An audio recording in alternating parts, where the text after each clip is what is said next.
کیا نافرمان بیوی کو مارنا جائز ہے؟ اگر نافرمان بیوی کی اصلاح کا دوسرا مرحلہ یعنی بے رخی بھی فائدہ مند نہ ہو تو کیا کرنا ہوگا؟ ارشاد باری تعالیٰ ہے وَضْرِبُوهُنَّ، تم انہیں مار سکتے ہو۔ اس حوالے سے وضاحت کے طور پر چند باتیں ذہن نشین رکھنی چاہیے۔ مارنا پہلا ذریعہ نہیں بلکہ تیسرا راستہ ہے، یعنی یہ حکم نہیں کہ بیوی نافرمانی کرے تو اسے مارنا شروع کر دو، بلکہ اس سے پہلے دو مراحل سکھائے گئے ہیں، انہیں اختیار کر کے ہر ممکن کوشش کرنے کے باوجود بیوی کی حالت بہتر نہ ہو تو تیسرے مرحلے میں مارنے کی اجازت دی گئی ہے۔ یہ اجازت ہر بیوی کے بارے میں نہیں بلکہ فقط بد اخلاق، سرکش اور سخت مزاج خواتین سے متعلق ہے۔ کہا جاتا ہے لاتوں کے بھوت باتوں سے نہیں مانتے، مارنے کی اجازت بھی ایسی ہی بیویوں سے متعلق ہے۔ مارنے کی اجازت کے ساتھ یہ حکم بھی دیا گیا ہے کہ مارنا اصلاح کے لیے ہو، نہ کہ انتقام یا افساد کے لیے ہو، یعنی گھر سنوارنے کی کوشش ہو نہ کہ مزید بگاڑ پیدا کرنے کی۔ ایسے مارے جیسے باپ بیٹے کو یا استاد شاگرد کو مارتا ہے، ایسے نہیں جیسے دشمن انتقام لیتا ہے۔ شوہر پابند ہے کہ مار کے ذریعے تربیت کرے، تذلیل نہیں۔ مثلا ایسا نہ ہو کہ پورے محلے کے سامنے پٹائی شروع کر دے، کیونکہ یہ تربیت کا انداز نہیں بلکہ تنہائی میں اصلاح کرے۔ پھر کھلی چھوٹ نہیں دی گئی کہ لٹھ اٹھا لو اور بے تحاشا پیٹ ڈالو، بلکہ اس کی حدود و قیود رکھی گئی ہیں۔ ایک دو ضربے ہوں، بہت زیادہ نہیں۔ مارنے سے نہ ہڈی ٹوٹے، نہ زخم ہو اور نہ ہی جسم پر نشان پڑے۔ چہرے اور نازک اعضاء پر نہ مارے۔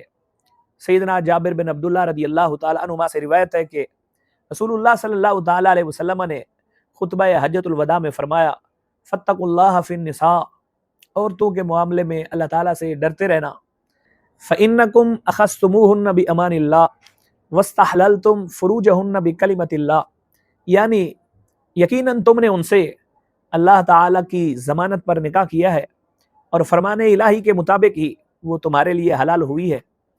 پھر بیوی کی نافرمانی اور بد کرداری ظاہر ہونے سے متعلق فرمایا فَضْرِبُوهُنَّ ضَرْبًا غَيْرَ مُبَرِّحٍ، یعنی اگر مارنا ضروری ہو تو یوں مار سکتے ہو کہ زخم اور نشان وغیرہ نہ بنے۔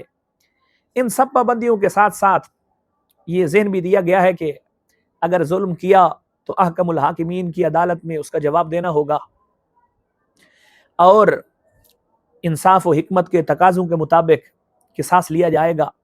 مغربی تعذیب سے متاثر بعض لوگ بیوی کو مارنے کی اجازت پر اعتراض کرتے ہیں اور اسے خواتین کے حقوق کے خلاف سمجھتے ہیں۔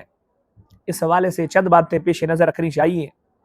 نمبر ایک، اصلاح کا یہ طریقہ اس رب کریم نے عطا فرمایا ہے جو خالق ہے اور مخلوق کے مزاج، فطرت اور کمزوریوں کو سب سے بہتر جانتا ہے۔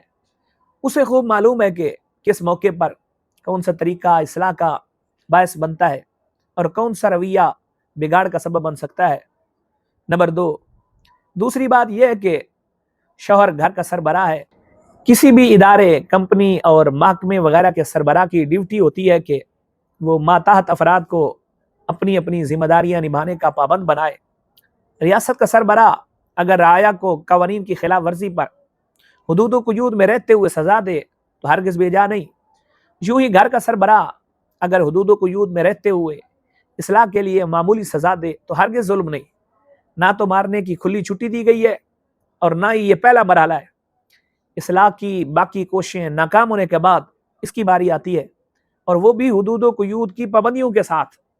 اب بھی اگر کوئی اسے ظلم سمجھتا ہے تو اسے اپنی عقل کا علاج کروانا چاہیے۔ آپ سوچئے اگر ہلکی پھلکی مار سے گھر کا نظام سنور جائے اور تعلقات ٹوٹنے سے بچ جائے تو یہ بہتر ہے، یا خدا نخواستہ معاملہ بگڑ کر طلاق تک پہنچ جائے، گھر اجڑ جائے، شوہر بے نکاح اور بچے ماں کی شفقت سے محروم ہو جائے تو یہ اچھا ہوگا؟ یقیناً گھر سنور جائے اور رشتہ برقرار رہے تو وہی بہتر ہے، اور اسی مصلحت کے تحت قرآن حکیم نے ہلکی پھلکی مار کی اجازت عطا فرمائی ہے۔